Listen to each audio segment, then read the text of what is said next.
সম্প্রতি সংসদে বাজেট পেশ করেছে তৃতীয় মোদী সরকার। গত 23 তারিখ বাজেট পেশের পরেই বিরোধীদের প্রশ্ন ছিল রেলের বরাদ্দ কত, সেটা কি জানতে পারল দেশবাসী। পরে রেলমন্ত্রী অশ্বিনী বৈষ্ণব দাবি করেন দেশবাসীকে সুরক্ষিত রাখতে রেলের প্রয়াস অব্যাহত থাকবে।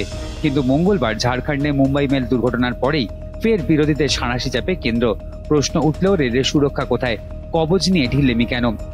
দুর্ঘটনার কয়েক ঘন্টার মধ্যেই এই প্রশ্ন উস্কে দিলেন তৃণমূল নেত্রী মমতা বন্দ্যোপাধ্যায়। কেন্দ্রের তীব্র সমালোচনা করে তার প্রশ্ন, তিনি এই সরকারের থেকে জানতে চান ভারতীয় রেলের ভবিষ্যৎ নিয়ে সরকার কি ভাবছে। প্রতি সপ্তাহে কোনো না কোনো জায়গায় দুর্ঘটনার কবলে পড়ছে রেল, মানুষের মৃত্যু হচ্ছে, তারপরেও নির্বিকার সরকার। আর কতদিন দেশের মানুষকে এইভাবে সহ্য করতে হবে?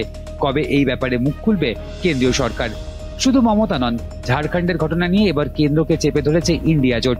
সমাজবাদী পার্টির নেতা অখিলেশ যাদব জানিয়েছেন, রেলের যাত্রী সুরক্ষা এবং নিরাপত্তা নিয়ে বড় বড় দাবি করে সরকার, তারপরেও দুর্ঘটনা কিভাবে হচ্ছে, কেন সাধারণ মানুষের প্রাণ যাচ্ছে। বিরোধীদের অভিযোগ, গত 22 তারিখ রেল বাজেট নিয়ে মাত্র একবার উচ্চারণ করেছিলেন কেন্দ্রীয় অর্থমন্ত্রী নির্মলা সীতারামন।